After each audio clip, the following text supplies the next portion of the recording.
Well, howdy, folks. After a short little break last night, I apologise for that. I did actually have a show planned last night, and then the phone rang. And as soon as I got off the phone, it would have been a later show. As soon as I got off the phone and had just about set up the show, the phone rang again, and that call lasted a number of hours.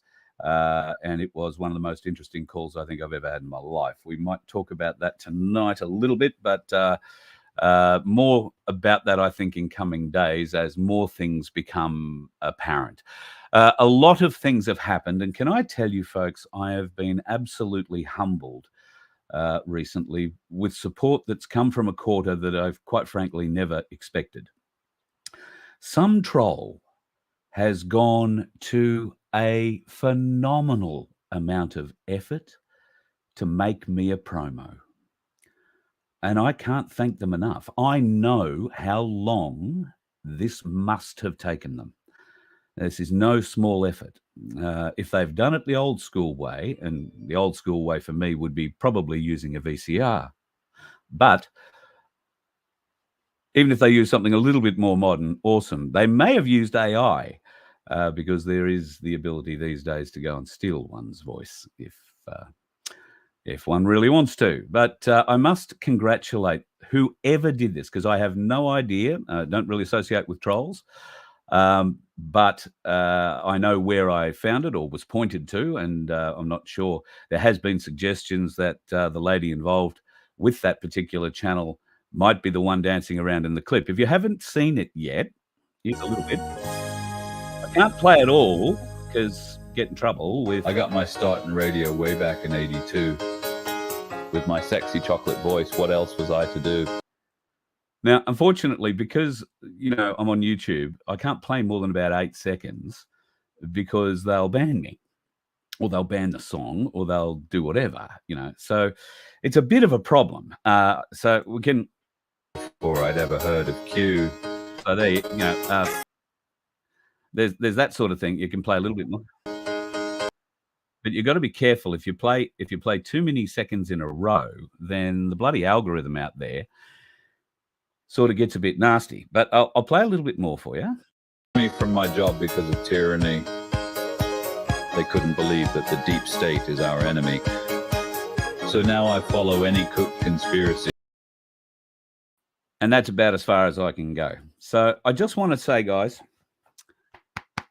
I take my hat off to you, because I have never had trolls dedicate such time, such effort, such creativity, such brilliant creativity. And I love creative people. We've been saying for a long time, the Galactic Larrikins and I, while trolls can be annoying, some of you are exceptionally creative people, and God, I love that. And I don't give a flying whatever that you're having to go at me. Thank you so much.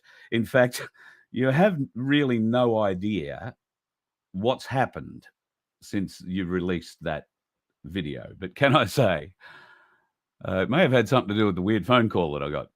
So absolutely thank you. Can't thank you enough. And in your honor, I am going to post the whole video on the Nun2K YouTube channel. I am not monetizing it. Okay, so nobody makes any money out of going to watch it. But if you want to see the whole thing, I will upload it after the show tonight. It'll be probably half an hour or so after we finish the show. And as I would give you a credit if I knew who you were, right? I would give you a credit for this because you deserve it. The hours, folks, the hours and hours that went into crafting that, writing that, putting it all together, getting the sampling or the AI, whichever way they did it, just spectacular. I really don't like people slowing my voice down. I can sort of sound a bit like that if you want. But also, I think there are a couple of fill-in bits there too that weren't really me, but I'm not sure. But whatever. Bloody brilliant. Love your work. Thank you so much. It's for our children. So they can't eat them. And how bloody true it is. I mean, seriously, you've done just a spectacular job. Thank you. And I'm not being facetious in any way. I mean it. Thank you. I am humbled by the time, effort, and creativity that you've put into a person you clearly hate. I'm a bit staggered too, but thank you. Humbled that you would do that. All right, let's move on. There's a few interesting things happening in the world, and some you may be aware of, some you may not. So I've got a little bit of a list up here on the screen up on top. Have you heard about the Hollywood writers' strike?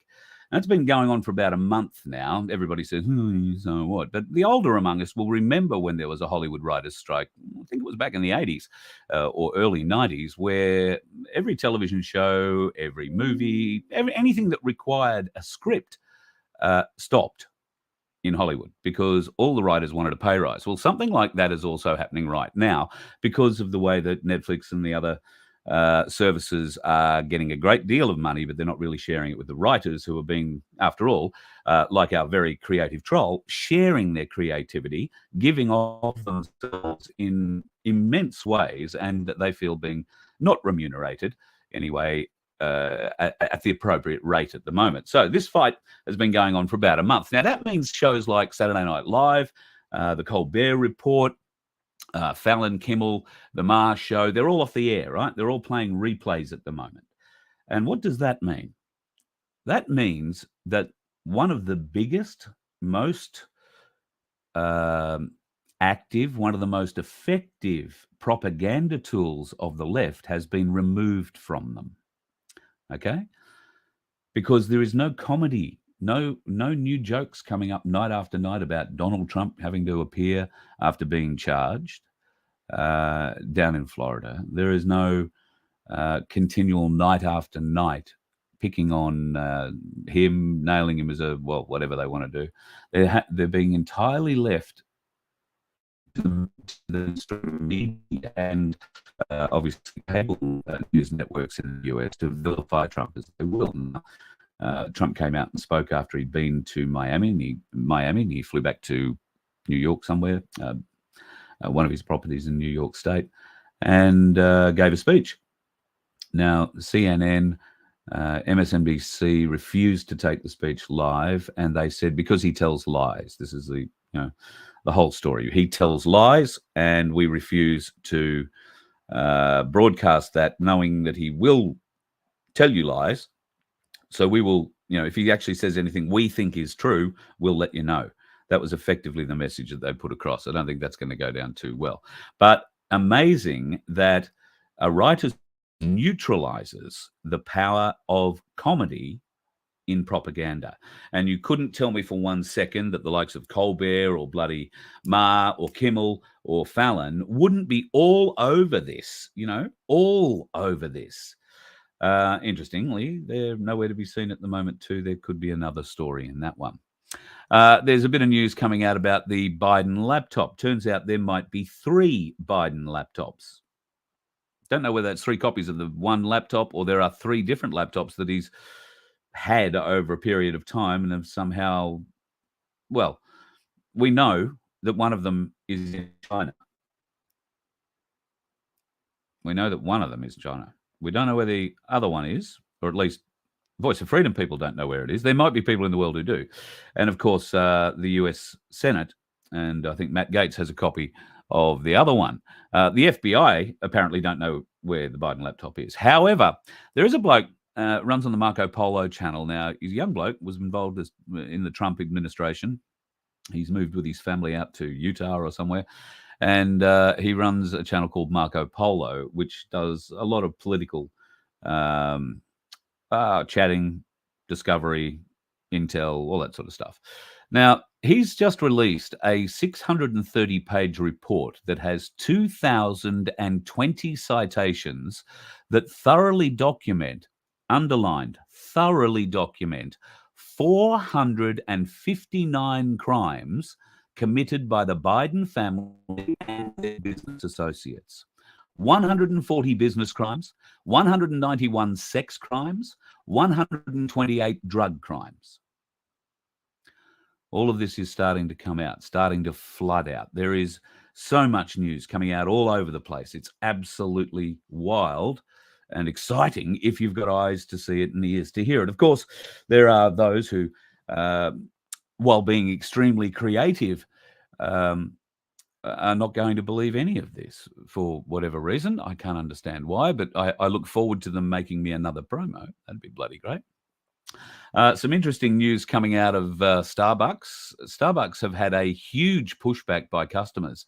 And now gay pride bunting and all that sort of stuff that they've been, or pride dressing, I think they're calling it, their stores and outlets throughout America are removing it. So removing it hand over fist, apparently. It's now a Starbucks management order. So they're taking down all the pride decorations, and great to see this out of Massachusetts. A whole bunch of middle school students tear down the rainbow decorations and chant their pronouns USA during a pride celebration. And of course, the officials slammed the intolerance and homophobia that they were displaying. However, they are kids, at least, are standing up for their rights. Donald Trump, as we mentioned earlier, has been charged 37 charges in Florida. And the fellow responsible in great deal for the investigation is a guy by the name of Special Prosecutor Jack Smith. Now, Jack Smith, you can look into for yourself, but suffice to say, he has a history of working with the left and the deep state. Also, suffice to say, he isn't very smart. Matt Gaetz has come out and suggested that because Jack Smith has introduced into the Trump charges a mention of Hillary Clinton, it opens up a door for his defense team to investigate every piece of paper that every government agency has a fingerprint on related to Hillary Clinton and their investigation into her server at her house, the illegal server that was hacked now by at least four nations. The same server where she used to order pizza from, amongst other horrendous things. The same place where the same server she stored above top secret documents. And the same server she tried to cover up everything with using a software destruction program called BleachBit. All of this is going to start to come out very, very, very soon. So there's so much coming out very, very, very soon. I decided tonight we're going to start something new. In fact, we decided a little while ago we were going to start this, and this is sort of our first little reach into the water. So, folks, can I introduce you to the beginnings of what we hope will become something a little bit bigger? We live in a world where the people who run everything were friends with both Epstein and Harvey Weinstein, and those people are giving us a lecture about misogyny. Good evening, Bear. Good evening, trendsetters. Good evening, Carl. How are you?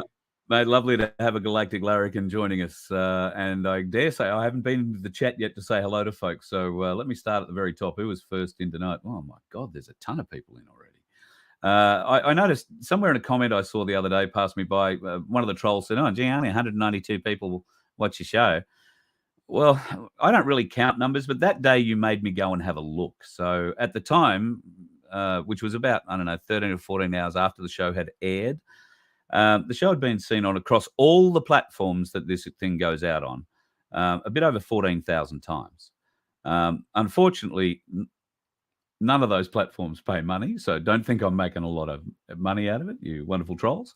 But yeah, just because you happen to be looking at one screen and you're in one place, you're just looking on with 192 other people there.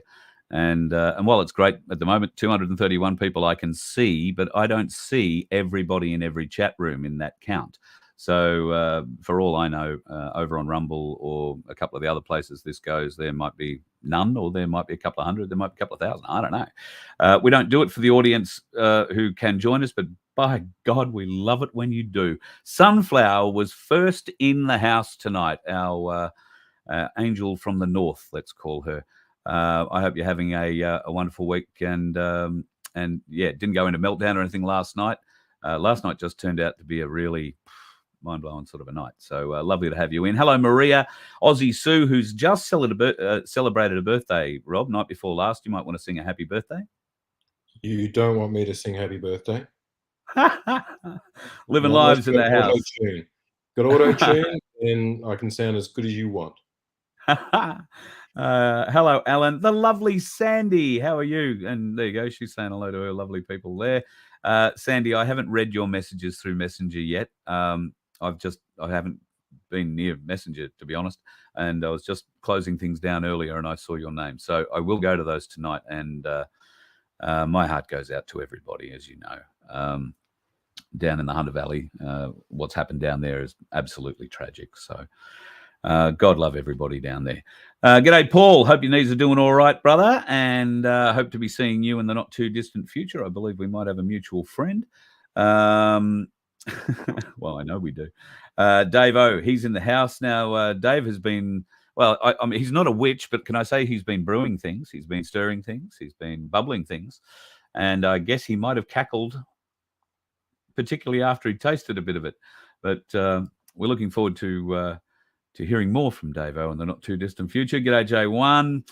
Hello, Kate, Michelle. I'm not going to say hello to everybody because I'm spinning past too fast. G'day, George. Penelope's in the house again. Love to see you here. Hello, Carol. Scott. Wow, so many comments. And I wasn't even looking for questions. Starseed. Chris, how are you, buddy? Yeah, trolls. Oh, it's been a while. I can play this. Wannabe radio star. I'm a failed wannabe radio star. So, yep, that's about as much as I can put in for that point. You know, I'm not sure if I might have buggered it up already. So it might be 8 seconds total over the whole show. I don't know. But I'm pretty sure it's 8 seconds, and that'll get us kicked. So don't want to have to go to all that work, but I'll throw another bit in there now and again. Thank you again. Don't you think? What do you reckon of that, Rob? You're a bit of a production incredibly creative. Sorry, incredibly creative, and the amount of time that would have taken doing a lot of video editing and film. There is days of work in there, even with AI helping. that's a lot of work. Yeah. Anthony's got a word to say about Trump. Don't worry, no charges. They try to hit him between now and November 24, and it won't stick. It's all happening. Wake up, normies. And then bang, Hillary, Obama, Biden, all screwed. Couldn't agree with you more. Here, bring it on. Freeman saying Hillary filed for all her computers in the middle of a living room and set them on fire. No, well, that would have been in the house. It was in the garage above the house. And had the fire. Garage, yeah. Fire above the garage. Yeah. With all the Secret Service all around protecting the house. Yeah, who knew? I'd forgotten about that fire.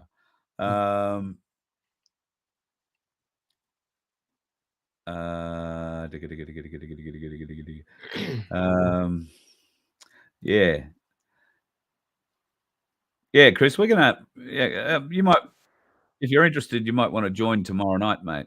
Got some interesting things. Stephen Greer has, in the last 24 hours or 48 hours, Monday their time, released he had a press conference, I suppose, at the National Press Club of the USA in Washington, D.C., where he, over the course of close to 3 hours, did a lot of exposing of UFO technology, whistleblowers, and so forth. I do have some of that, which I plan to play you a little bit later tonight. Some of it I played you last week, one of those guests, or not last week, but the last time we were together. I played a segment from a guy who'd been down in the Antarctica region and was talking about neutrino gathering, neutrino tracking, and a rather interesting device, which I can show you a picture of, called the Ice Cube Neutrino Observatory. And that is what that looks like. Now, I'll play that video a little bit later on, and he will explain exactly what the Ice Cube Neutrino Observatory is.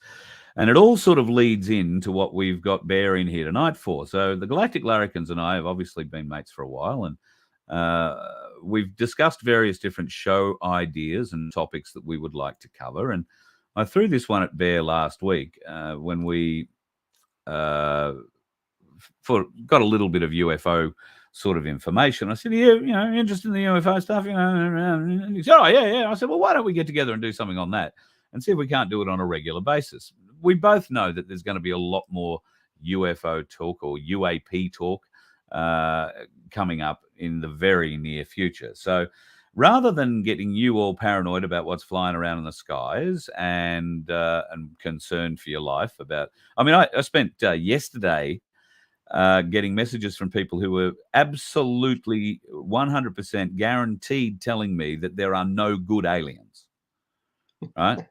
All evil. There are no good aliens. You mean the illegals going across the Mexican border, or the? Yeah, maybe. My response to that is the universe has to have balance, yin and yang, good and bad. So if there is evil, there must be good. And if there is evil aliens, then there must be good aliens. And until I am proved different, and I'm sure Chris would come in and agree with me on that with his starseed information, then, yeah, we're not going to worry too much about all that. A little bit of news on Guantanamo. I mentioned last week that they were moving to Guam. They have moved to Guam. The Arleigh Burke-class destroyers are on their way, or frigates, I think they might be, are on their way with all the detainees going to Guam. And from henceforth, all military tribunals will be conducted in Guam. So that has happened, and if you want to take a little bit of a look, you'll see that there's an awful lot of civilian flights in the last couple of weeks have been going to Guam. We've been tracking that. We know that that's a bit weird because Guam very much is a military island. While there are civilian flights that go in there, they don't come in at a rate of 15 or 20 a day, and that's what's been happening. The powers that be have been hiring civilian jets and flying in whatever personnel and stuff they need, and doing it all under the cover of, well, quiet, really quiet. So, and then there we get UFOs landing in Las Vegas, among other places. That was a bit interesting. Did you see that story? I did. I have got that included as a little bit of footage, a bit of teaser there. But, all right. Well, why don't you get on with it? This is going to be a two-part series. The first part, we're looking at sort of the evidence which has sort of come out in the last 6 months, particularly, but also since about 2 years ago, since a Senate bill which was put through, which we will discuss. First of all, I've got to mention, though, that this observatory in Antarctica measuring neutrinos, I didn't know Ice Cube had put on that much weight that they could actually measure neutrinos from Antarctica. But anyway, so... That's very good. Very good. Thanks, very good. Grew up watching Ice Cube. Hang on. New Jack City was a great movie. Anyway, so except of course all Hollywood. We might have it. We might just have to have a short break before you start. Okay. So cooked, I won't get far. There's been some suggestion that lady that comes up there in the screen might be the lady who owned the channel that thing popped up on. Ben Fordham's friend, So I'm not completely sure. I don't know. Never met the lady. She just abuses me, hates me, detests me. I don't feel sad, but once again, if she had anything to do with that, hats off. Where's the hat? Got to get me Q plus hat on. Thank you to Fish. Hats off.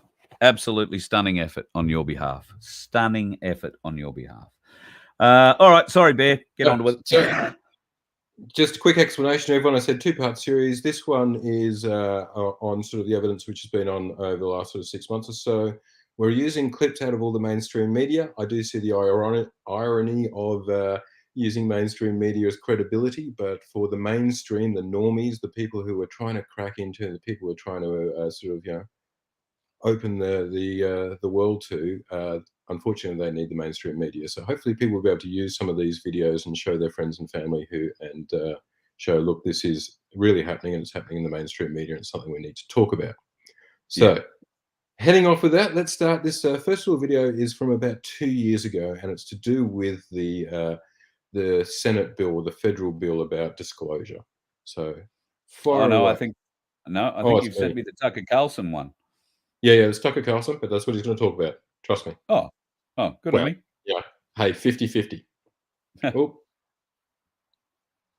What, do we have no sound? He shared a lot of information with us. There was Hang on a minute. Sorry, 5-year period or so, this new romance between. By the time this show launched nearly 5 years ago, it was clear there was definitely something very odd going on in the skies above us. UFOs were not some crackpot theory cooked up on late-night radio. They were absolutely real. The question was, what are they exactly? Over the years, several powerful political figures in Washington, including Senator Harry Reid, have pushed the U.S. military to reveal all it knows about UFOs. But in every case, they have failed to dislodge that information. Then last year, Senator Marco Rubio of Florida inserted a demand for transparency into a federal appropriations bill. By the end of June 2021, the government was required to turn over its full assessment of UFOs. Just a few hours ago, that report finally came out, late on a Friday. We've only seen the public version so far, but here's what we can tell you. Government investigators seem sincerely baffled by what these things are. Today's report analyzed 144 separate sightings of UFOs by the U.S. military. But in only a single case could the government explain what it was. In that case, it was a large deflating balloon. The rest, the other 143, remain a complete and total mystery. So the most sophisticated military in the world has no idea what these things are or even how they move from place to place. Some of these aircraft, the report says, quote, appeared to remain stationary in winds aloft, move against the wind, maneuver abruptly, or move at considerable speed, all without discernible means of propulsion. So we do know that no government in the world possesses anything like this. No technology like this exists that we know of. The Pentagon seems fairly certain these are not Russian and they're not Chinese. So what are they? The report doesn't say. It notes only the obvious. UFOs, quote, clearly pose a safety of flight issue and may pose a challenge to U.S. national security, end quote. So that was the a federal bill that was actually very clever. As Tucker mentioned, first of all, like we've been trying for disclosure for obviously decades, and some of the federal officials have been trying and pushing for it, especially Dr. Stephen Geary has talked all about that. But it's all... Oh, I didn't mean to do that. Well, I hope Bear figures out how to rejoin. I was trying to take down that one screen because I know he's got to bring up another video and I've got to share it. So there you go. I buggered that bit right up. What an interesting piece, though. I did see Chris's comment in there that the fellow that Tucker Carlson was talking to, he's seen his face before. He has been touted. I don't know if it's been completely exposed as a CIA plant. That was my fault. I'm really sorry. I tried to kick your video and I kicked you instead. So I'm sorry. I was trying to let you load the new video up. So my apologies. So yeah, so that was an interesting video, and oh, sorry, yeah, just to recap then, since I got cut off. Yeah, please do.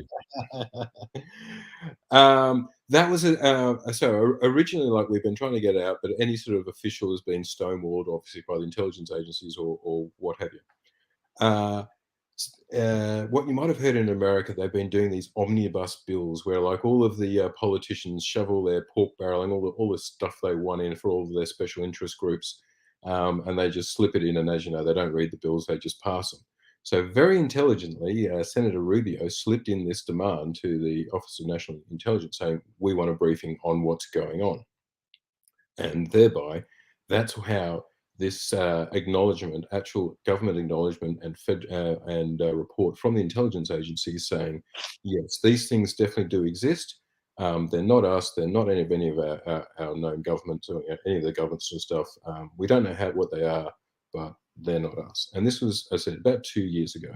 So we'll just continue now with the video, if you don't mind. Carl, do I need to do anything there? No, I need to do that. Nearly 5 years ago, it was clear there was definitely just UFOs were not some. What do we need into it? Dislodge that information. Then last year, Senator. By the sorry guys, we'll just quickly fast. We've only seen baffled by what these things are. From an explain. I won't take this video down again now. I promise. Stationary in winds aloft, move against the wind, It's maneuver about to abruptly, end. move This at is about considerable what we're up speed, to. So all without discernible you means get to have of a look at propulsion. my little design So we logo. do know that no government in the world possesses anything like this, clearly course. pose a safety of flight issue and may pose a challenge to U.S. national security, end quote. All right. Lou Elizondo is a longtime Pentagon official. For years, he oversaw investigations at the U.S. government into UFOs. He's left now. He and his organization Skyfort have obtained a government document that proves the advanced Tic Tac UFO has been tracked by American military intel services for at least 70 years. I want to ask you about this document first before I ask you about the upcoming report. What does this document you've obtained show us? Well, this is a document that was obtained through the Freedom of Information Act, and it demonstrates quite clearly that we have had issues with these, if you will, these UAPs or UFOs in the vernacular for at least 70 years, at least since 1950, probably earlier. And this is official U.S. government correspondence. This isn't some eyewitness report from a civilian. This is official government documentation from military personnel to very senior military brass. And what it says is very quite compelling that, look, we've had a lot of military and intelligence eyewitnesses, to include special agents and scientists, and all of them are seeing these things. And more importantly, the frequency has occurred on a regular and continuing basis over sensitive U.S. military facilities. And this has been occurring, Tucker, again, since 1950, according to official U.S. government documentation. So think about that for a minute when we talk about that on the backdrop of this recent revelation that the U.S. government has finally admitted that this is not some sort of secret U.S. technology. But now there is some wiggle room to say. There we go. So just acknowledging that the official government document there for at least 70 years, since the 1950s, that the military have been reporting these UFOs. And if everyone remembers, if they talk to their parents, that sort of thing, back during World War II, they were called Foo Fighters. So it wasn't. That's right. So it's a good way, again, talking to the normies, talking to your parents or friends, and remind them of that. These have been around for a long time. So yep, you would have recognised them as the Foo Fighters, but they've never been mentioned since. There's been no sort of investigation into those things. But we do have official documentation. That's official documentation from the government acknowledging that they've known about them since the 1950s. All right, so just continue there. Well, maybe it's some sort of foreign adversarial technology. Well, here's the problem with that theory, because we know that the Russians, after the Berlin Wall came down, they shared a lot of information with us. There was this 5-year period or so, this new romance between us and Russia, where they shared a lot of their UFO information with us. And by the way, they were seeing exactly the same thing in their skies that we were. So we're sure it's not Russian. So then really the only other country that could possibly be would maybe be China. Well, let's look at that for a second, Tucker, because you're talking about a country that for 70 years has kept this technology that was at least 1,000 years ahead of us, kept it secret, was able to employ it against us all the way back in 1950. By the way, this is the same country that steals billions of dollars worth of our technology each year, trying to keep a competitive advantage to this day with our country. Now, does that make a whole lot of sense to you? So a fabulous just little summary of that. Yeah, it can't be the Russians or the Chinese or any of our adversaries. As I said, this technology is so far advanced. He had a quick explanation there that after the Berlin Wall fell down, a lot of the information was exchanged, and it was found out that the Russians and the Germans were just as confused over the Foo Fighters as the Allies were. Everyone was wondering. Everyone thought it was each other. No one could work out what it was. So just really, again, establishing that and seeing how long this has been around for, and it's definitely not from this world. Well, from this world, so to speak, from our current technologies. I would agree. Quickly, there was a lot of talk in the Stephen Greer presentation on Monday, their time, about this technology, and in fact, go into great detail about the Tic Tac, and both of those he describes as man-made. They are not UFOs. They are not alien. They are man-made. He describes proof, not just words. He has the proof, and the proof has been delivered to Congress. He has proof that we have been able to control gravity through the use of anti-gravitational means and propulsion since the mid-50s. And that technology has been hidden from us, and has been taken control of by a secretive group that have their own Army, Navy, Air Force, their own weapon systems, and they are the black ops teams, the teams that go in and do the retrievals when real extraterrestrial vehicles are downed by technology that we have reverse engineered from the late 40s. So, and that's a great little teaser of what's to come over the next couple of fun-filled times. Yep, couldn't agree more.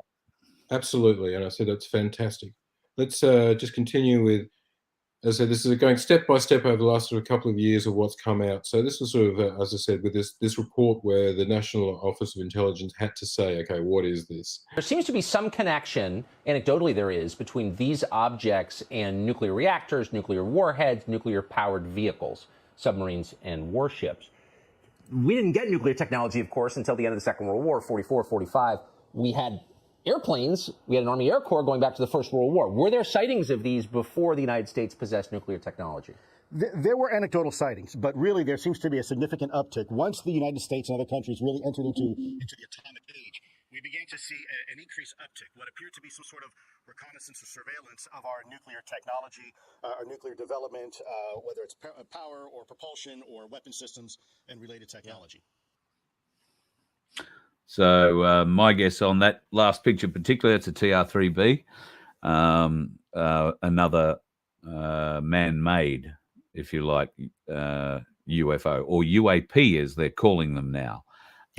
Yes, but if you grew up watching Fox Mulder, then we would call them an ARV, an alien replica vehicle. Yeah, yeah, so you're right. Again, jumping ahead a little bit here, spoiler alert, but yeah, they're back engineering this crafts they've shot down or crashed. Yep. We're skipping ahead. And they believe that the reason or the way that Roswell crash happened, the real extraterrestrial vehicle that was brought down there, they were testing a new form of radar. And radar is a passive system. It hits a plane and bounces back. But you can embed an active system, like a weapons system or a pulse system, inside a passive radar system. And that's what they were testing. And they fired something like an electromagnetic pulse, but it didn't work in a wave. It went out in a longitudinal fashion, almost like a pinpoint.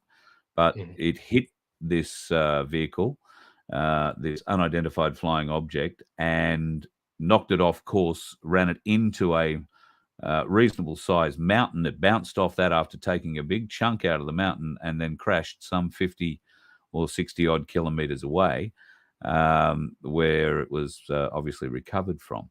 Now, that's how it came down. That's been released, and we know that for a fact. You can go and see the hill where it ran into.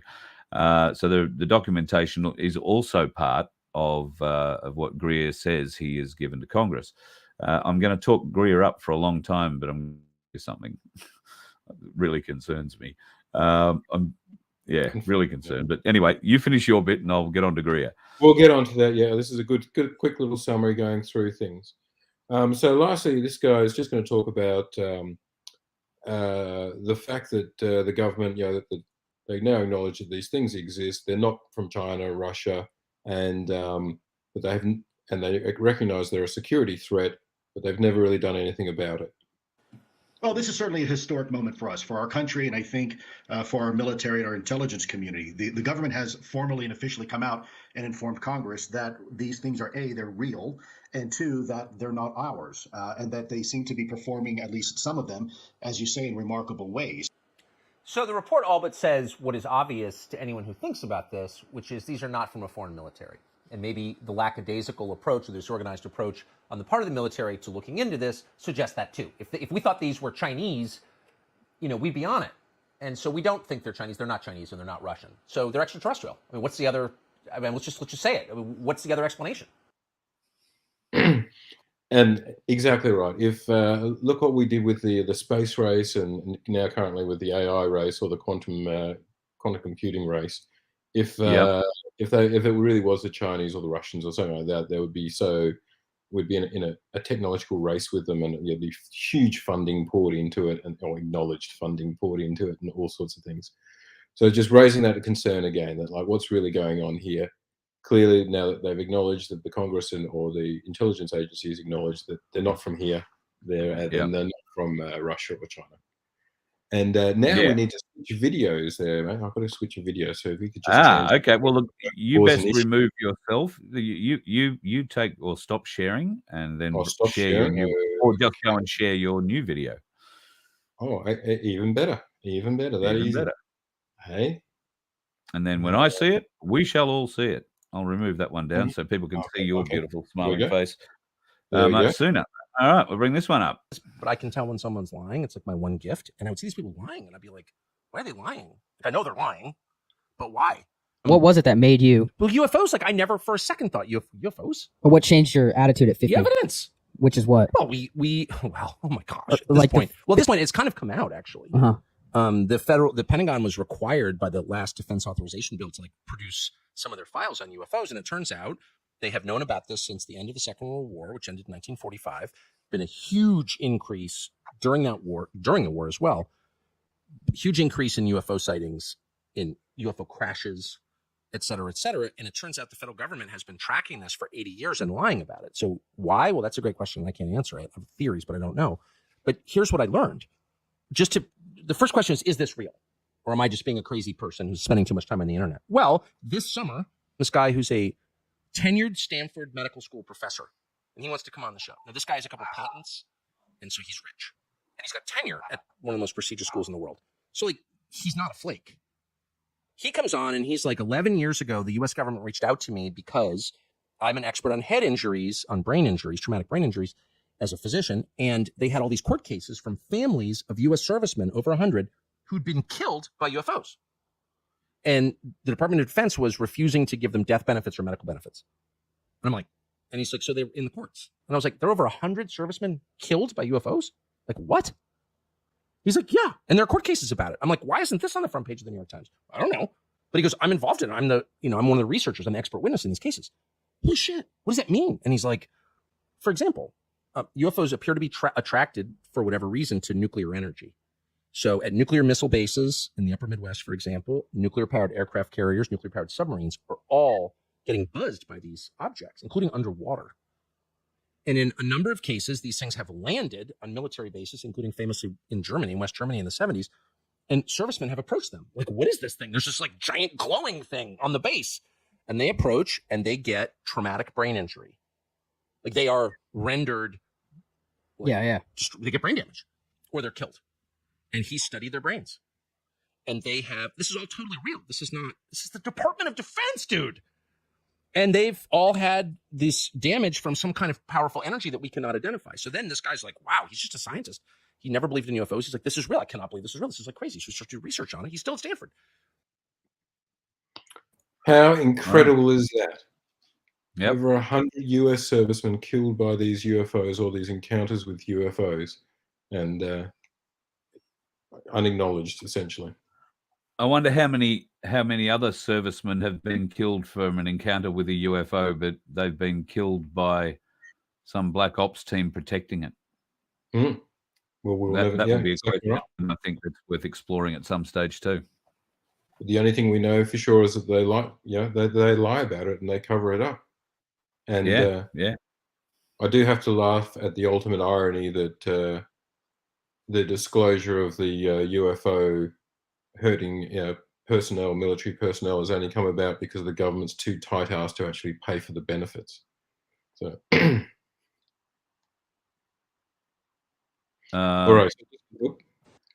Sorry, Carl. You are one of the most trusted former intelligence officials in the US defense and intelligence establishment. Yes, I was. You were trusted with the most intimate secrets. Yes.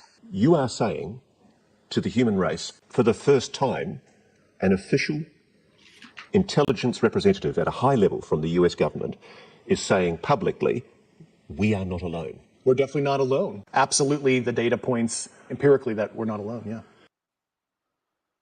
That's the first actual, official recognition, as he says, official recognition from a high-level intelligence officer that we are not alone. I thought that was pretty stunning.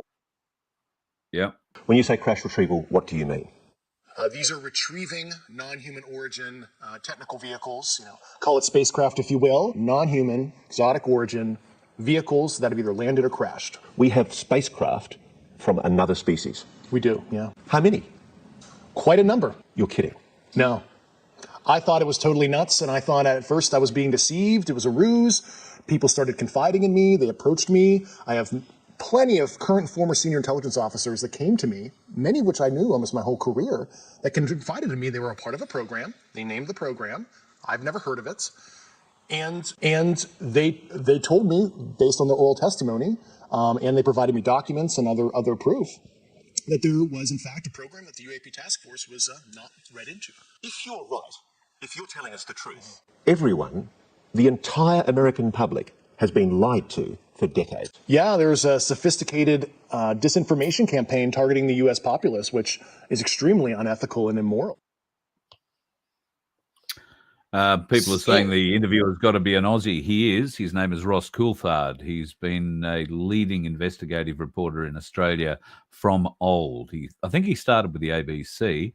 I know he's worked with 7. I'm not sure if he's worked with 9.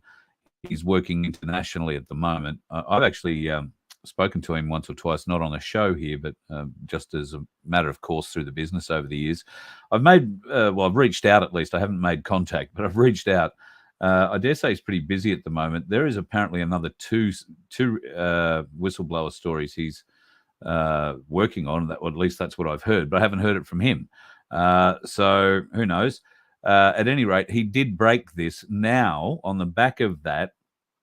And he did mention that, people in that interview around the world were going to be blown away over what's going to be coming out over the course of the next 2 weeks, he said. And this, evidence, if you like, that Greer put forward last Monday, if it goes to Congress, if it is accepted, it'll be very significant. And it will be the first very large step in breaking down that silent government. And that is what it is. It's an international silent government, ISG. So we'll talk more about that tomorrow night. Going to have a lot of Stephen Greer on tomorrow night. So, Chris, you and I got to talk, buddy. You might have to come on and join us.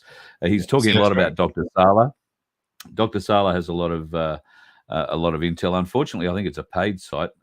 Anything I've ever watched from him, it's just been, I haven't been able to see the good stuff. So maybe I'm just going to the wrong sites. I don't know.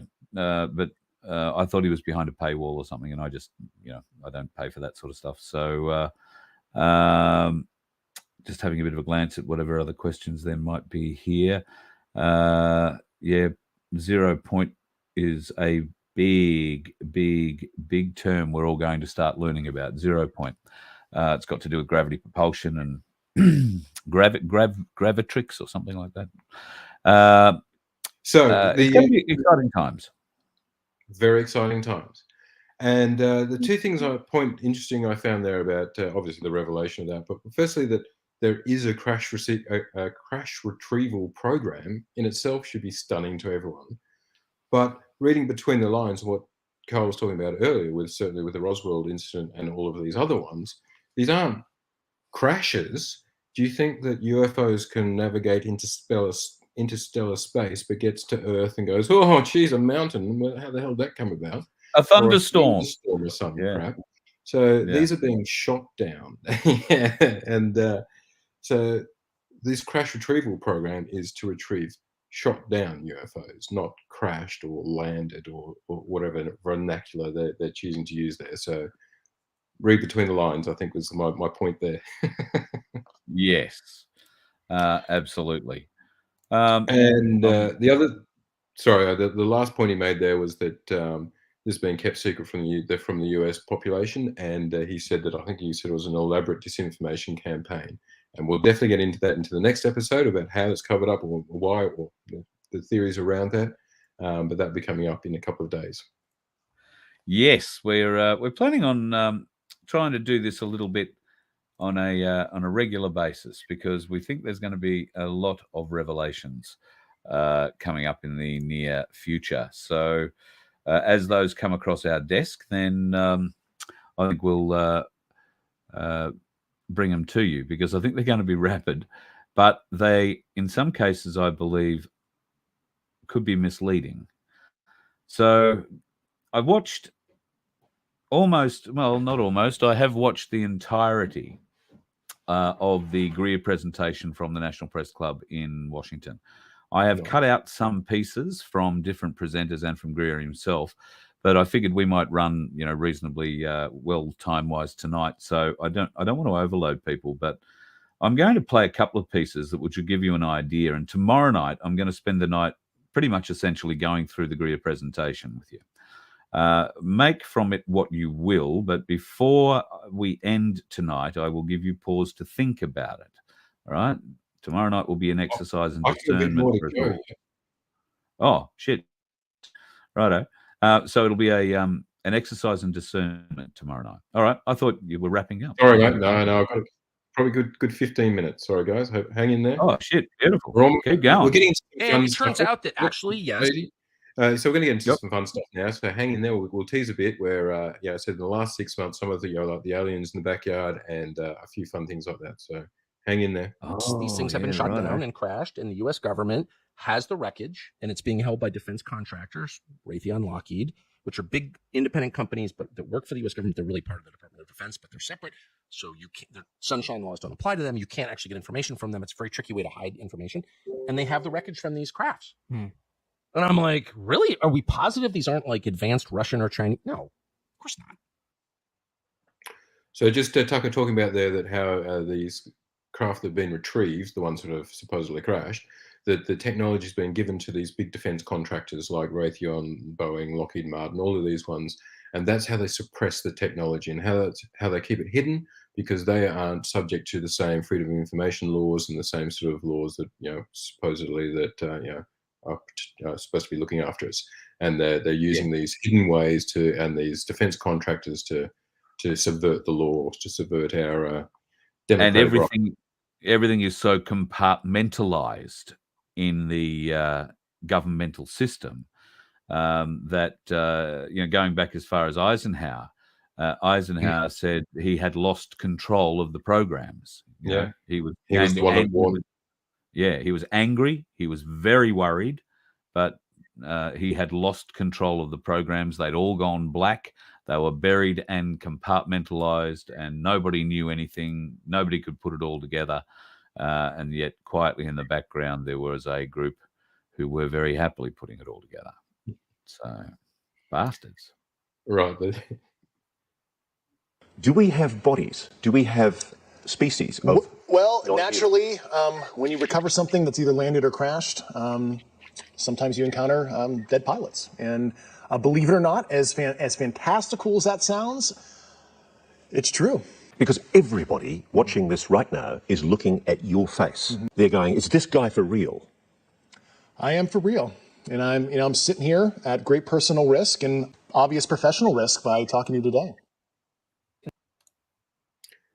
Do they have bodies? Well, certainly from the Roswell crash, that was reported from, and there's a lot of history of that, of the small bodies which were recovered from those crash sites. And there's been lots of videos over the years that have supposedly floated around from autopsies and all sorts of things. Whether legitimate or not, who knows? But it's more possible now, I guess, if they're acknowledging that these are not from this world UFOs. Yeah. So let's now have a little bit of some of the fun stuff. I think this is where we're getting into more of the. This first one is actually what you would call a TR3B, maybe the triangle, but we'll have a look exclusive footage, a triangle of glowing lights in the sky. Video captured by a number of different Marines at the Air Ground Combat Center, 29 Palms, Camp Wilson, California. Phenomenon observed by at least 50 different people. Estimated to be about the size of half a football field, visible for about 10 minutes in the sky. So that was only very recently, the last month or so. But it also reminded me of a very famous incident, in fact, from 1996, I think it was, the Phoenix lights, the Phoenix Arizona, and a very similar looking triangle, size of a couple of football fields, I believe, was witnessed by tens of thousands of people. It was a big incident back then because the mayor actually came out and sort of made a big joke about it. They had this big press conference because there was literally tens of thousands of people witnesses. They knew it was something unusual. And so they had a big press conference, and then the mayor made a big joke about it, brought out a fake alien and all this sort of stuff, and there was backlash. And then years later, in another documentary, he came out and said, "Look, I really regret all that, but look, I was under pressure to make a joke and to dismiss it all because they were worried about panic or some rubbish." Yeah.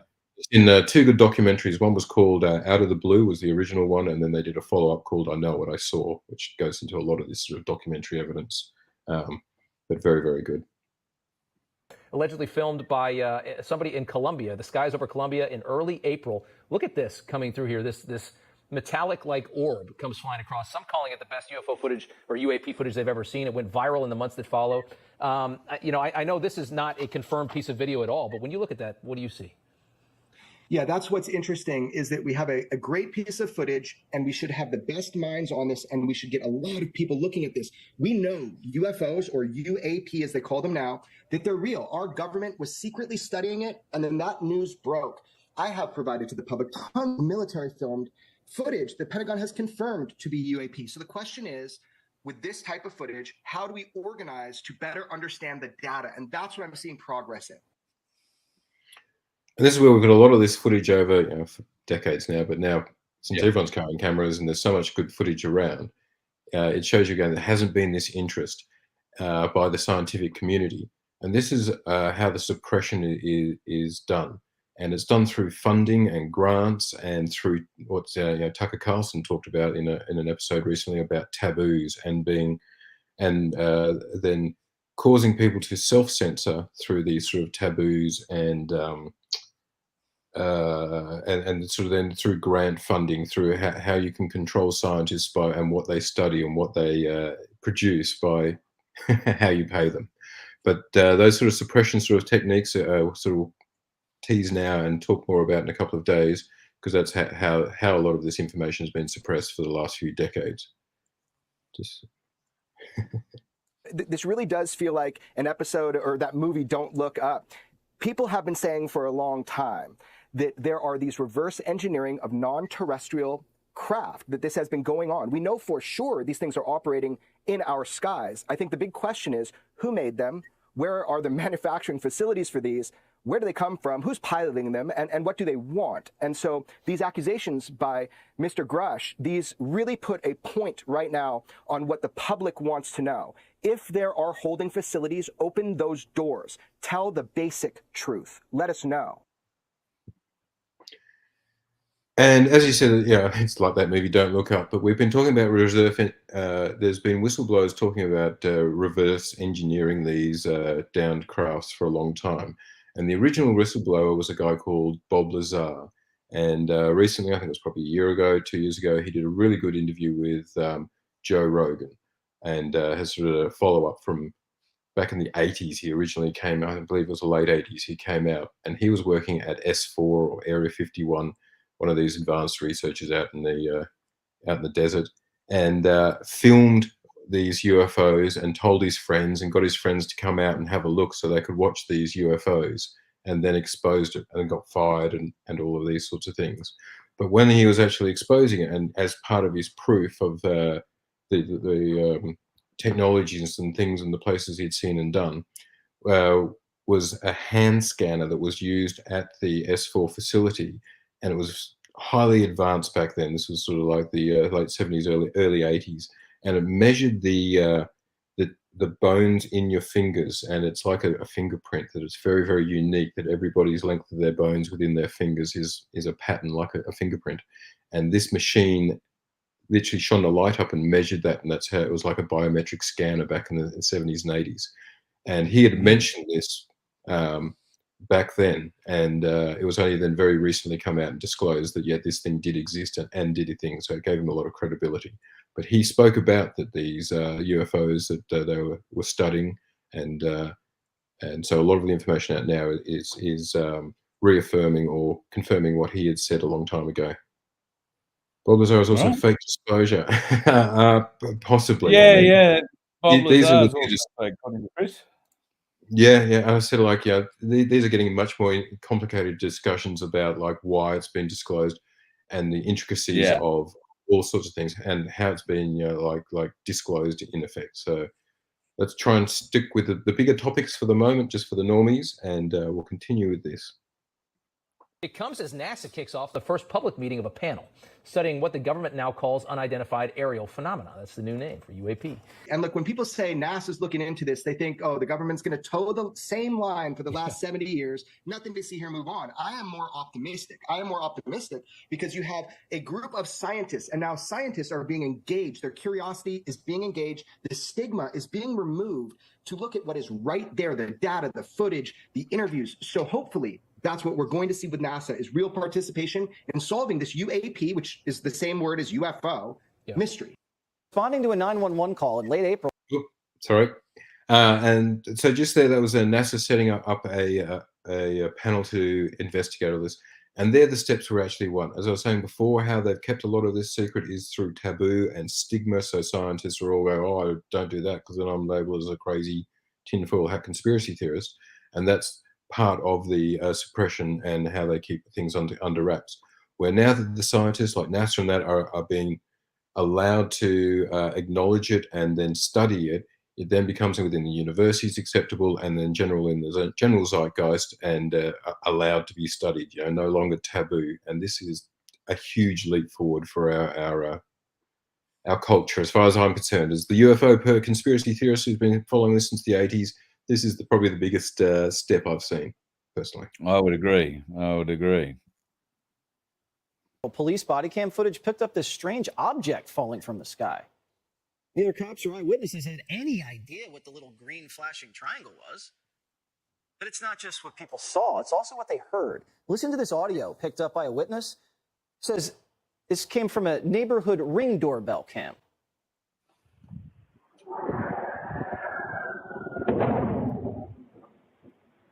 What was that? And now listen to this eyewitness explain what happened next.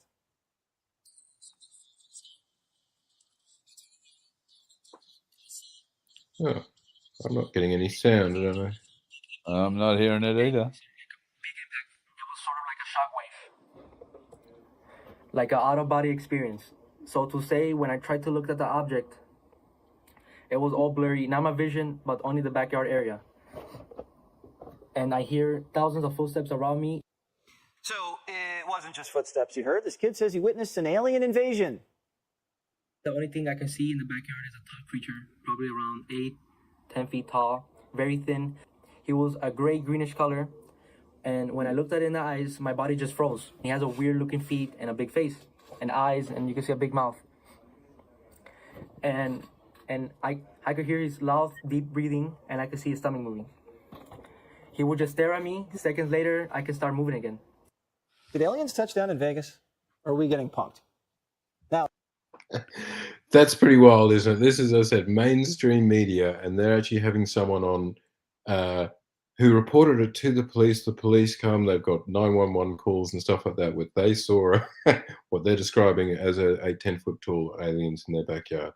But the sheer fact that this is on mainstream media, I think, is quite insane. This incident is fresh off the heels of what we reported last night. Several whistleblowers have contacted Michael Schellenberger, saying that the U.S. government's in possession of 12 alien spacecrafts. 12.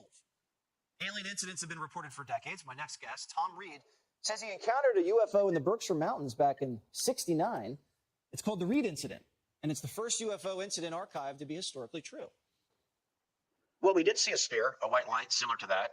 Well, there was 3 objects. There was also what I refer to as a disc-shaped object, which looked like a turtle shell, and that hovered quietly. And now the floodgates are open. Credible sources, including former high-ranking intel officials, have corroborated to our next guest that the U.S. military is in possession of at least a dozen alien spaceships. A dozen. And reportedly, both our government and private aerospace companies are trying to reverse engineer the ships. One source even said, we're trying to fly these ships.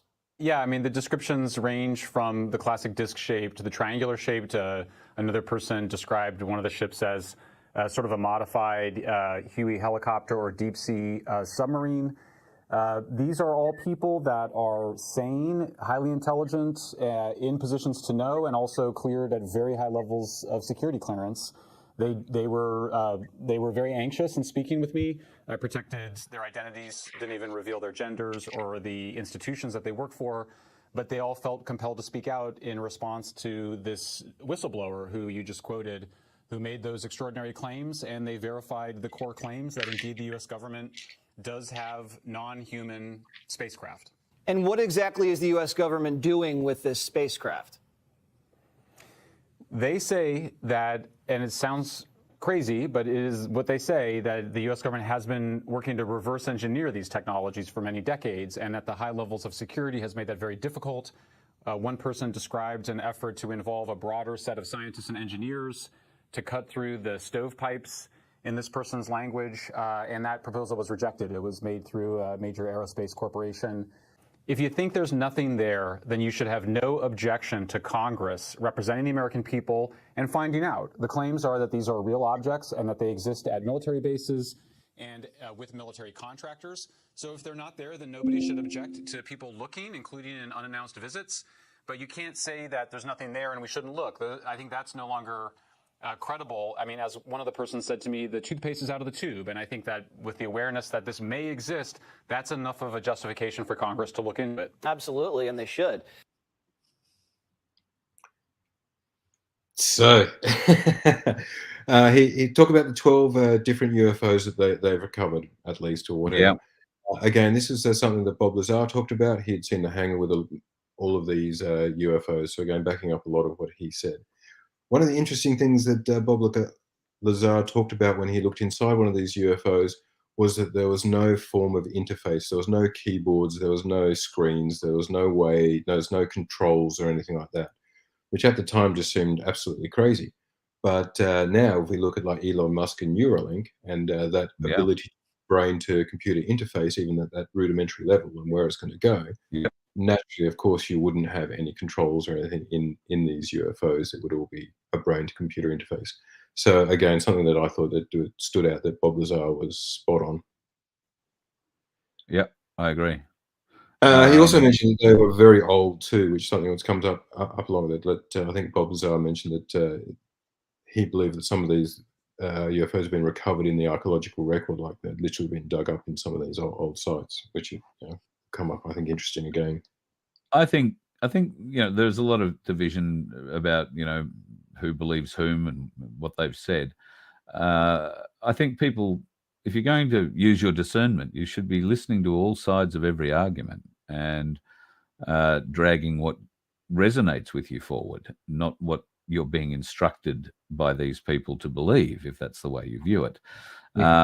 Not everything that Bob Lazar has ever said resonates with me. Not everything that Stephen Greer says resonates with me. But having said that, both of them have said a great deal of stuff that does resonate with me.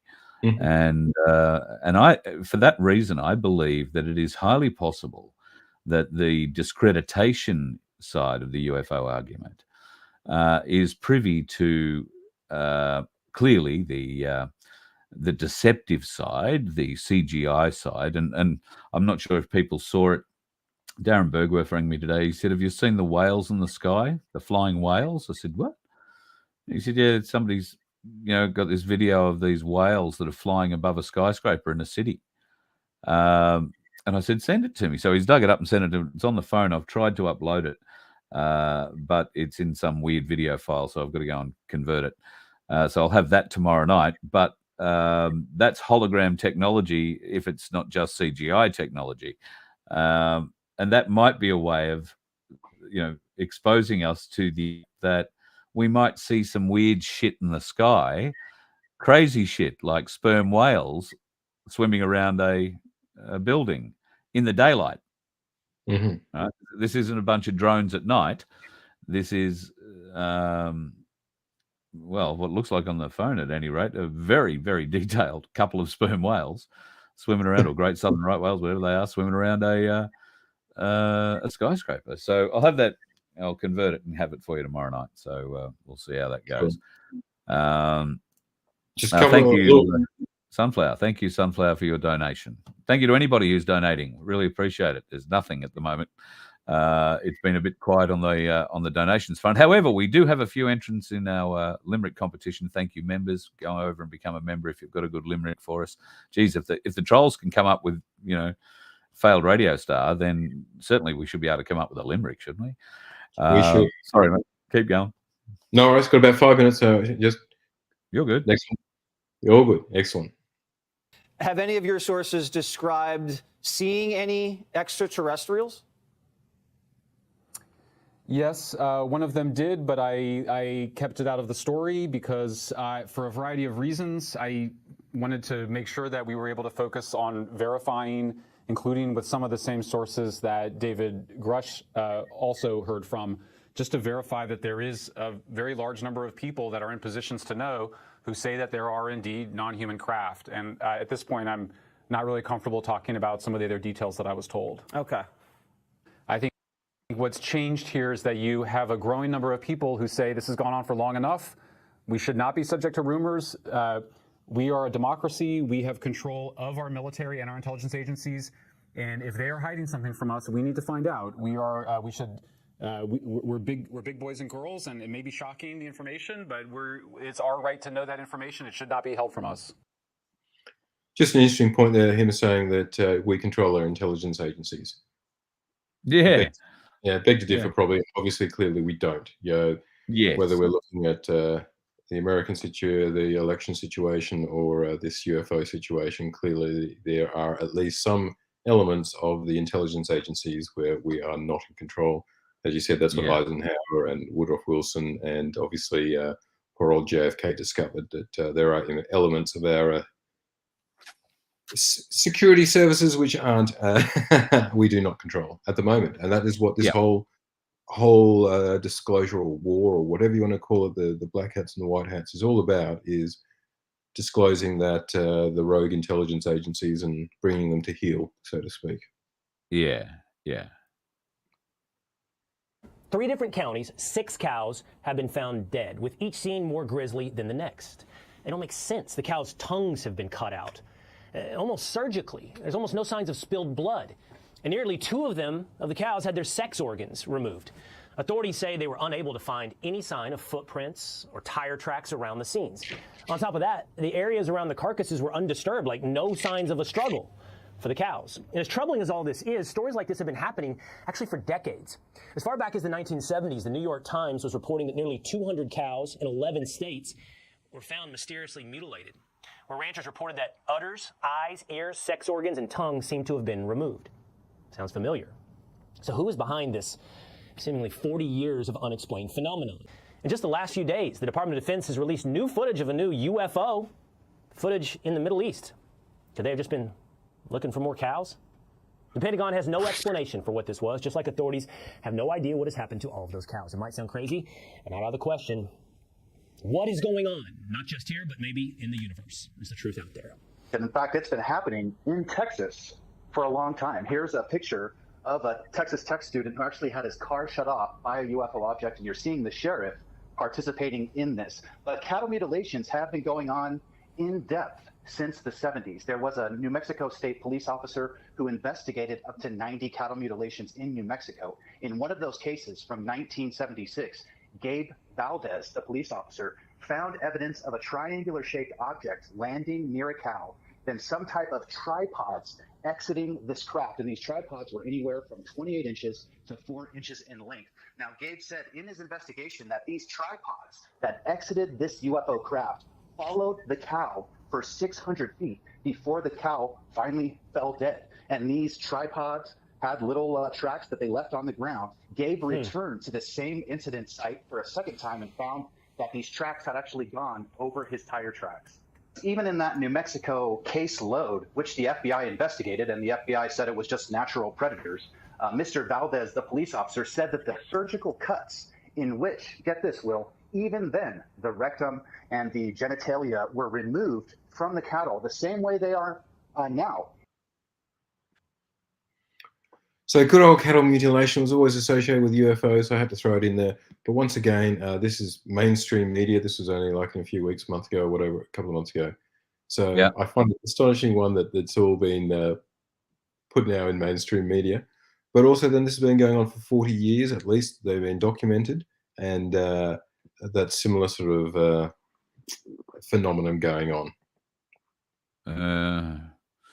Now, the other interesting thing, sorry, that why I threw it in there, was because of the attraction to the UFOs had to nuclear facilities, and any sort of radiation sort of effects might show up in the sex organs and those sorts of things. So are these being recovered to study because of something to do with the nuclear radiation we're producing since we've hit this nuclear age? Don't know. Our own testosterone levels and fertility levels are plummeting. You know, is this what they're studying? Yeah, I tend to lean more towards stem cells. Ooh, oh, I like your thinking. That was my immediate. But I'll tell you this: stem cells. But what do you want with a cow's stem cells? You know, what do you want with a cow's sex organs? yeah. Well, if don't only ask. for the. No, don't. No, let's not go there. Most interesting from my perspective, I don't know if it's a consensus, but a lot of people, serious people, not crazy people, who study this stuff, U.S. government employees, seem to believe that these objects are coming from under the oceans. So the conventional view is they're coming in from outer space. There's not actually a lot of that. Something enters the atmosphere, we can see it on satellite, and there's not any evidence of that, actually. Mm-hmm. Maybe it's happening, but we don't know that it is. There's a lot of evidence these things are coming out of the ocean, including videotape of these objects coming out of the water at high speed, or even more amazing, descending at Mach 3 into the water. And then, of course, we have a huge submarine fleet. What the fuck? Then we have a huge submarine fleet, American, but also Chinese and Russian, underwater with pretty sensitive measurement devices, sonar, etc. And they have recorded these objects doing hundreds of knots underwater. So, like, let's just stop there. These things are moving at impossibly high speeds because the resistance is so strong from the water that objects can't move that fast underwater. We know that. But they are, and they're moving without any visible means of propulsion. So no wake, no bubbles. Where have we like tracked that? All over speed? the world. All over the world. Really? Yes. On like sonar systems? Yes, from the submarines. And this has come out. Wow. Like some of this is in the New York Times. It's not like you have to go on the dark web to find out. There is, I want to restate, videotape of these objects of unknown origin hitting the water and disappearing and then coming out of the water. The physics behind that is just insane. To be able to transform from air into water with no resistance, to be able to do those speeds underwater, this level of physics is totally different to the paradigm that we've been living under. And I think this is showing that we've entered the quantum age. Yeah, 100%. 100%. Some of those videos of these ships, particularly entering the water, are staggering. I've seen about 2 or 3 different ones, or I don't know if I've seen the same one from 2 or 3 different angles, but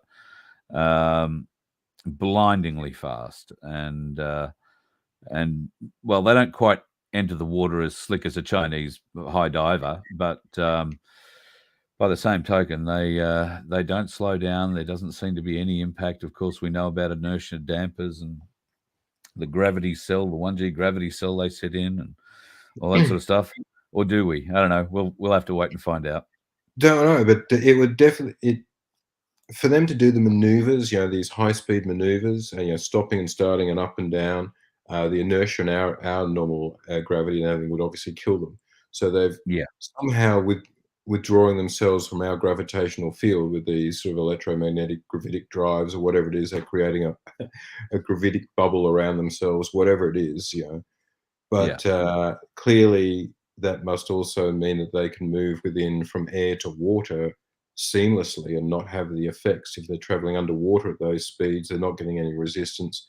They're literally removing themselves from our physics. And when you're talking earlier about 0 point energy and that's where we're going. I mean, Yeah. This is the boundary of it, where we're saying, hang on, this is not matching our physics. This does not, so something else is happening. They create some kind of a dimensional boundary around the outside of them, and it allows them to shift dimension. They remain in the dimension that they're in, which is a 1G or whatever it is they need to survive in. Everything else passes around the outside of that dimensional bubble, if you like. We can then also speculate from what Tucker had said earlier from these court cases that if you get close to that bubble, you will get brain damage. So whatever this high intensity field, electromagnetic field, this dimensional field, that bubble they're putting out, if we approach it, we will die or get brain damage. Yeah. No, not good at all. Yeah, well, when it's switched on, I assume, like if you switch the field off, well then, different story. But obviously, not as serious. No, I wouldn't approach it. I agree. Not as serious. All right, just finishing off. By the way, there was just last week, I spoke to a member of Congress about this who was on a military base in the state of Florida, where they showed him images of 4 of these things that, like a Raptor pilot, some American fighter pilot, took these images of these objects right next to his plane. But here's the most interesting thing. They got a thermal read on him. They measure heat. That's one of the ways that the thermal imaging of this showed the heat at the bottom of the object and not at the top. And as the commanding general said to this member of Congress, he's like, that doesn't make any sense, because heat does what? It rises. So you don't ever see a thermal image of anything with the heat at the bottom. The heat's at the top. It's cool at the top, hot at the bottom. How does that work? If I put a cigarette lighter under my hand, where's the hot part? Yeah. Right? So he's like, as a matter of physics, that can't happen. So to me, one of the most intriguing questions about all of this is, does physics actually describe the world around us? And no, not all of it anyway. So like, what the fuck is that? Like, if all of a sudden I'm saying like the laws of physics, like gravity, photosynthesis, like not all of that is real. Like it has limits and there are things that exist outside of it. That's when your brain starts to explode. Just reiterating there what Carl and I were just talking about, where this is the difference in physics now. We're moving from a completely different paradigm, a quantum world, where we now have to start looking at that from a different perspective. Yes, absolutely. We've really got to. Well, I think we're going to have to look at everything from a different perspective the way we're going. Just want to refer to Mick's note here. The 5G towers in tandem are believed to make people have seizures. We did something on this in a show a couple of nights ago.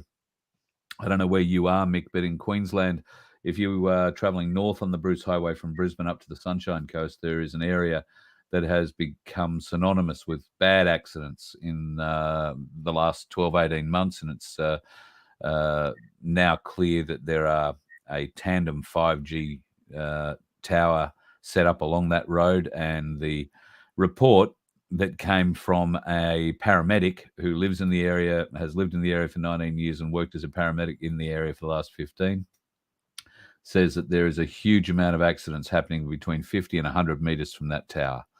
And quite a lot of them are fatal. So, yes, 5G towers in tandem do apparently have an effect on those people who are susceptible through the silly squirt. So, we are an electromagnetic frequency, and we will get affected by other electromagnetic frequencies, all things, I guess. Yep, I'm sure there's that'll a be the huge case, amount of Bradley. evidence in the archaeological record that these things have been around since the beginning of recorded history. The references to them. That was just a quick reference again. So they've all been through our archaeological record, whether it's been in paintings or cave paintings and all that sort of stuff, but also then actually retrieved and stuff as well, which is a bit of a teaser for something that's coming up in the next episode. Yeah. And this is probably a question I think that Carl and all of us have been asking for a while. So I think the bigger question is not so much do they have these craft and do they have these captives or these bodies. The question is, what have you been doing with them for 75 years? What have you been doing with them for 85 years? Yeah. And, I mean, some of these videos you're showing right now that we're seeing here on the screen, these could be developments, our own secret space program stuff that we're developing. And I really do think that, if we've had this technology for a long time, we've probably learned an awful lot about it. And I suspect this is going to continue to accelerate. We're going to continue to have more incidents. We're going to have more visitations. And, you know, I just think things are going to get really weird and stay really weird for quite a while. And that's the next logical question, isn't it? Once you've acknowledged that they've had these vehicles, they've been back engineering and studying them and reproducing them for 70, 80, 50 years, whatever it may be. What have they been doing with them? What have they got? Yep. Yeah. Yeah. And that's the thing, you know, that Ice Cube Neutrino Observatory is now 12 years old. What sort of developments have happened in the last 12 years since the fella who was there and can tell us about it was there? What sort of advancements have taken place in 12 years? What other things have they built under the ice there in 12 years? As you'll hear, I'll play his report. Well, we're getting a bit long in the tooth tonight, but I might play it. I will play it tomorrow night for sure. Says that it's basically air traffic control for human-made flying objects, or what are they? ARVs, yeah, and ETs, because these craft emit neutrinos, and that's what they're tracking, neutrino tracking. So the only reason I can say the word neutrino is because I'm sure it was used in Star Trek at some stage. Yeah, I think so too. Yes. Yeah. But also, you know, acknowledging that they've had this technology, they've been back engineering and studying and having this technology for 50 plus years, whatever it might be. It also makes a complete mockery of the whole climate change BS. Oh yeah. You know, yeah. Clearly, decisions have been made about the energy systems we are using for nefarious purposes, which again is a teaser of what's coming next. You know, why these things are being suppressed and covered up. And there's a new Project Veritas sting coming out, or it is out now, where a CNN technical director is talking about the next big push from CNN, which is climate change, global warming, fires, cold, you know, all that sort of crap. Easy to push, and it'll go on for years, not like the pandemic, which had to end. Climate change can go on forever. And when pushed, he said, well, when I say push, you know how we pushed to get rid of Donald Trump as president? We're going to push for climate change. That was his quote. So go CNN. Is anybody watching them? Only when they're going out for dinner trying to impress somebody and chat them up. It's the only time CNN are rating them. Yeah. That's only because one of their executives is talking where they shouldn't. And just lastly, I'm going to finish off by a quote from Taki here. Just this is my disclaimer. And I think that wise people understand the limits of their knowledge and of their perception. And we should all just repeat after me, admit we have no fucking idea. Yeah, we have no idea. We have no fucking idea. We don't know who killed Jeffrey Epstein. We don't know what these objects are. We don't know if physics is actually real. Probably not. Like, we don't know anything. We don't know what happens when we die. Like, stop pretending. We don't know where the war in Ukraine is going. Stop pretending that we're God. We're not. And we don't know a lot. And I just wish our leaders would say that. I think they're coming from under the ocean. It seems the evidence suggests that, but what do I know? Thanks, Paul. What I know. I didn't realize that the climate change one was an old one, so I apologize. Yeah. Well, Tucker's that's I tend to agree with him. Very decent. So now I'll remove that now because you've finished playing stuff of it. I can see the blue line. Thank you very much for that. First time we've tried working it out tonight, and it took me 3/4 of the show to figure out, there's a blue line I can watch. So that's technical talk for us, folks. You don't need to know about the blue line. It's all right. No. So thanks for that, Rob. Really enjoyed it tonight. Some very interesting information. And look, we have gone a little bit long, but I do want to play the first part of a number of parts that I've taken down from Stephen Greer's presentation at the Washington Press Club, or the National Press Club in Washington, D.C. last Monday. This is the outline of what he has handed to the Congress, being the U.S. Congress and Senate, in the last week. And just a quick trip through some of the previous witnesses. We had Sergeant Clifford Stone. He was on an NBC team, nuclear, biological, chemical, back in the 60s, was actively involved in retrieving extraterrestrial vehicle and bodies, what have you. They were called EBINs, extraterrestrial biological entities. We have his testimony. It's there for anyone to see. We have people like John Callahan, who is the top accident investigator at the FAA when the Japan Airlines event happened in the 1980s during the Reagan years, and they tried to cover it up. He took the original FAA tracking tapes. The Disclosure Project have the originals, and you're welcome to see them. Those of you in the media, we can try to get those to you. So all of these sort of testimonies and witnesses have come forward already. But now we're at the stage where there's real utility, because the official law now is that the government has mandated the Pentagon, the intelligence community, to research this and report back to Congress. Now, there's a problem we'll get into in a moment with that whole process, which is important that you understand, and particularly the media understand. But first, I want to tell you what we've handed off this week to the Congress and to the White House and to the Pentagon Aero Office, the AARO office that's tasked with investigating this. So we can go through the list of the material in the archive. It has government documents in the tens of thousands from all those countries: United States, Canada, Australia, Russia, Soviet Union, United Kingdom, and others. We have 145 top secret facilities, some of which are black sites, that are named and on a map, and you'll see them in a moment. The supporting documentation of it are in the archive, meaning the witnesses' testimony, who they were, when they were there, where the locations is, sometimes up to where the gate is. And that's been handed over to the United States government this week. There are 752 and counting whistleblowers who've come forward over the years. Some of them are now deceased. But what's important, even the ones who are deceased, if you go to their history and their command and what they provided, there is an investigative thread to follow back in. Very important. There are also files with all these witness testimonies that have been provided up to date. In the archive are 121.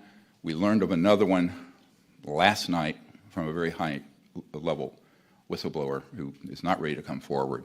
So there's actually 122 crash retrieval cases of these UAPs. And those are documented. Michael Schratt, who is an aerospace historian and is working full-time with us beginning in November, had worked for Lockheed, but not the Skunk Works, on conventional operations. And he is doing those investigations for us, and also the beautiful illustrations of what these witnesses have had to share, and you will see those. Then we also have the documents that includes names of witnesses. In other words, government documents that are not declassified that we have. Now, we'll get into this in a minute. And there are many so-called deep throats who provide intel on the background, who are working with us, some of whom are very senior in these operations. Others are people who have just incidentally been involved. Okay, next. So this is just a thumb, pictures of all these guys that we already have come forward. So I'll leave it there. He has a lot of information he's delivered. And look, 122 UFO crashes. What, are all the pilots women or something? Yeah. Joke. Okay, joke. Don't.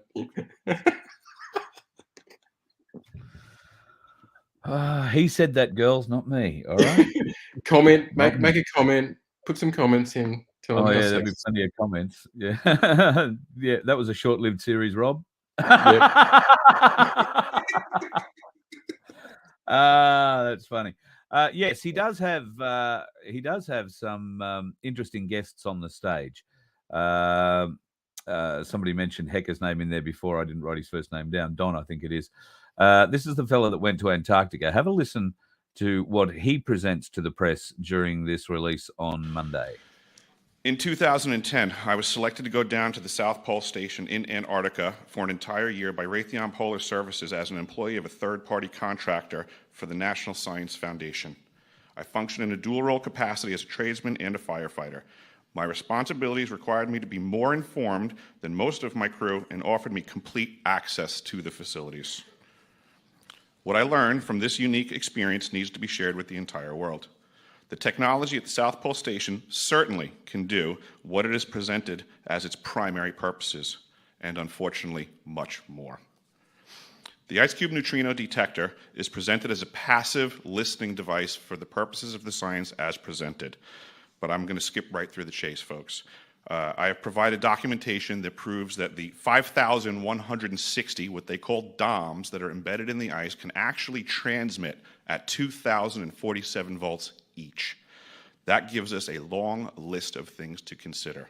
It is effectively a multifaceted directed energy weapons platform that I will list rapidly a few things that it can do. Vehicle detection. We're learning that these off-world craft, on-world craft, ours or other nations, are also emitting neutrinos. So this makes the South Pole Station effectively an air traffic control station for this new level of equipment that nobody's discussing.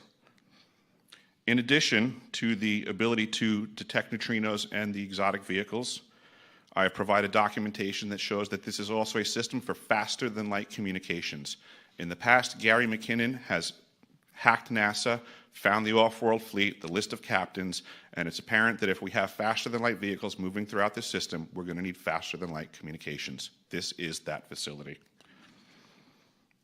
Unfortunately, I have other bad news. The season that I was there, 2010 to 2011, we converted from construction to operations and maintenance in both the elevated station and the detector array. Unfortunately, when they first fired it up, that was when we had the earthquakes in Christchurch, New Zealand. There was 2 incidental shots before they were able to target it correctly.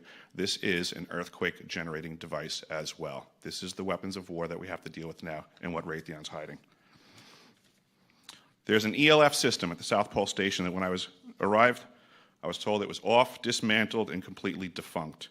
In my work, I will rapidly just tell you, I had to figure out the circuitry for certain other repairs, and I found that this system is in fact completely energized, up and running, and being utilized with the other systems for nefarious purposes as well. The Atmospheric Research Observatory is in what we call the clean air sector. I witnessed myself a very powerful green laser shooting out of the top of this facility into the cosmos. This, I believe, is a secondary form of long-range communications and or a defense system. I am not saying that we need to be scared of anything that's out there, but please understand the military-industrial complex is happy to invest all of your money in alleviating their fears. A question of power comes into play for all of these facilities that are present. I assure you, I knew what was going on, I knew the load demands of the facility, and all of these new items exceed the demand for the systems that I was presented. I am doing due diligence and research. I believe there is either a secondary power supply there that is either nuclear, that was there prior to the start of the Antarctic Treaty, which prohibits such things, and or that there is some sort of exotic power supply system there that just is not in the verbiage of the treaty, so it negates the responsibility to the parties involved.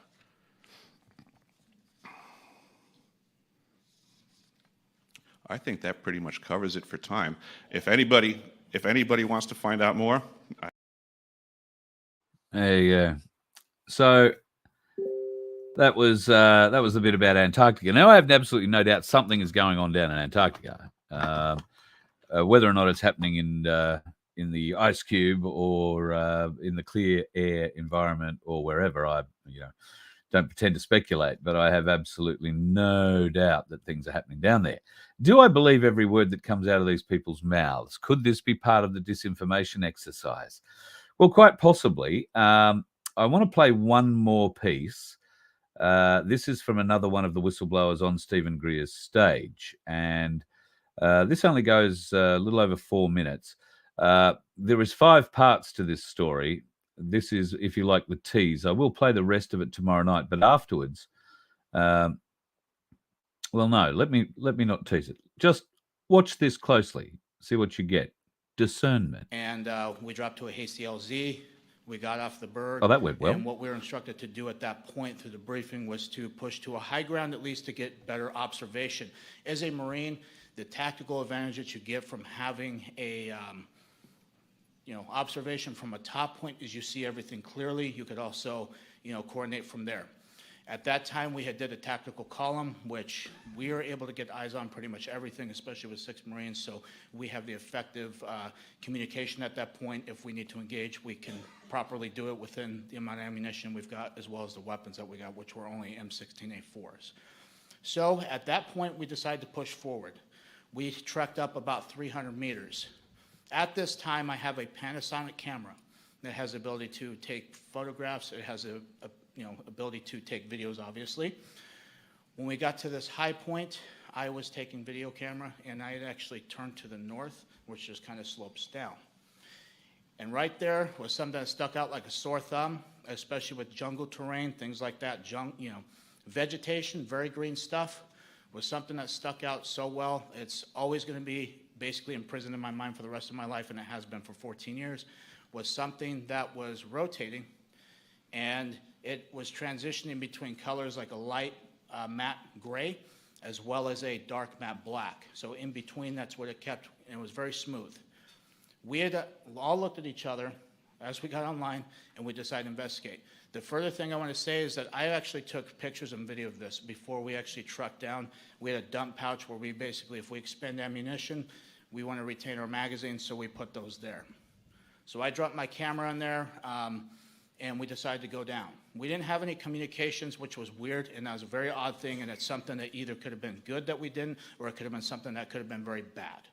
And it just however you want to look at that. Once we got down this slope, we were approximately 150 meters away from this craft.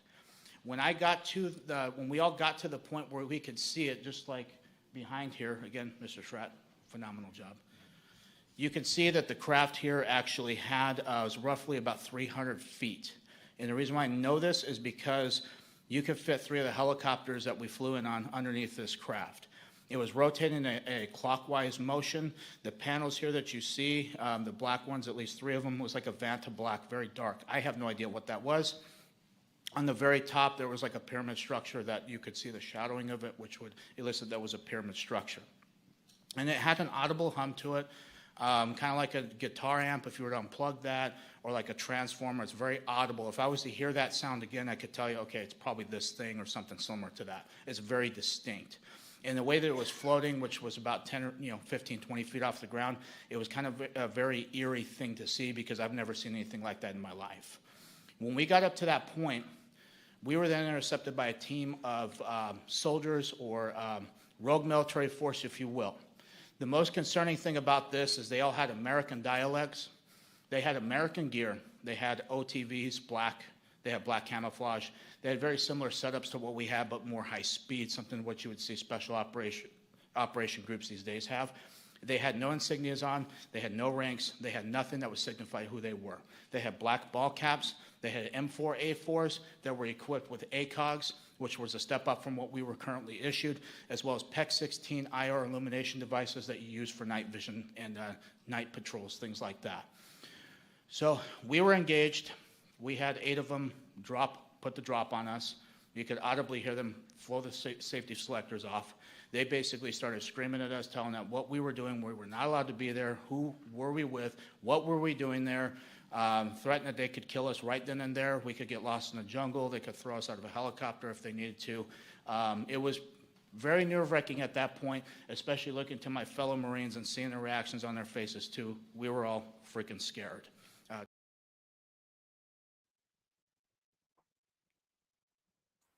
I'd be shitting myself. Scared would be an understatement. So yeah, that I think is an interesting story, and I'll play the rest of that story for you tomorrow night because, well, we'll be here till midnight. And while I'm more than capable of talking till midnight, it's probably best that we don't. It's been a good night, Bear. Appreciate you coming in. So they did say that just touches on one of the bigger issues that that's how they fund these black op operations is through trafficking of illegal products. All products. Since we're on YouTube, we won't exactly what, but all illegal products. That's how they these black ops are funded. And thank you, sir. Thank you very much. Yep, no worries, mate. Thank you very much, and we'll talk to you again in the near future for part 2. Sounds fantastic. Looking forward to it. Thanks. Cheers, mate. So, folks, I hope you enjoyed that. It's been an interesting show from a couple of perspectives. We're trying something a little bit new, and looking to your feedback about the book watch. We might do something a little bit more with that as time allows in the not too distant future. Tomorrow night, I'll play a lot more of Stephen Greer, where he presents exactly what he believes to be and what he will try and convince us to be the real UFO and Earthborne UAP programs. But yes, congratulations to Christoph, who picked up the Masonic tie pin. That was the first thing that stood out to me. And if you weren't fast enough to pick it up, folks, give me a second here. So you can have a look at the bloke here. He's also wearing the WEF pin, and I haven't been able to zoom in and have a look at the other two yet, but I'm sure that they'll be signified as well. So that's him sitting there with the pin. That's the close-up, and that is most definitely the Freemason pin. And, wow. If you got one Freemason up there telling you the story, and by hell, it's a hell of a story. Somebody did say, or did ask if this was the guy who ran into the child trafficking UFO. Yes, this is that story. Hell of a story it is. I was saying before with Bear that I think we are getting a lot of mix, a lot of real, like truthful stories, truthful interactions, and we're getting a lot of distortion, mismade up, misdirection sort of stories coming through too. So keep an open mind, folks. That would be my only question. This guy tells a great story. He wears a Masonic pin. I haven't looked deeply enough at the other ones. There's a U-2 pilot who tells his story very slowly. He also used to be the base commander of Area 51 and has some interesting, well, a couple of interesting stories from there. There is that Marine who was based with the 7th Fleet and got sent to Indonesia where this happened, and we'll tell the story of that. Well, there is another very interesting story from a sergeant who worked on the range. He was known as the voice of the desert, worked on the largest live fire range in the world and was responsible for everything that came over there. And responsible for the lives on the battlefield that they were training on. So he has quite an amazing story as well. But bear in mind, there was a bloke up there wearing a couple of badges that we are not terribly, au fait with. We don't like the idea of, and would much prefer not to have anything to do with at all. It always casts doubt in my mind if you find one of these bastards wearing these things. It casts doubt on everything. Before we go, I have my webcam in my backyard studio. I talk to cookers and put on a marvelous freak show. There you go, just time limit, obviously. But I don't know, that young lady who's dancing around in the clip, she is not part of the original clip. Could she be the elusive lady that we all know and love as Ben Fordham's, good friend? I don't know. I'm just saying. Could be possible. I say hello to folks and beg them for their dough. I sit on my bum and beg for income. So there you go, folks. I'm wrapped. I love creativity. It is magnificent. And thank you to the trolls who clearly put so much time and effort into that. I love you lots. And I can tell you, maybe for the first time in my life, there's a chance it might go viral. If you want to see that whole thing, folks, I'm going to upload it when we finish the show here now. It'll probably take about half an hour or so to upload, given my connection. But it'll be on the Nun2K YouTube site, and I'll throw it up on Rumble as well. So you'll be able to have a look. I would credit the person who put it together, but I have no idea. So just a troll who hates me. But thank you. God love you. And watch out for the dickheads on the road. You let one ant stand up to us, then they all might stand up. Those puny little ants outnumber us 100 to 1. And if they ever figure that out, there goes our way of life. It's not about food. It's about keeping those ants in line. That's why we're going back. Does anybody else want to stay? Let's rock!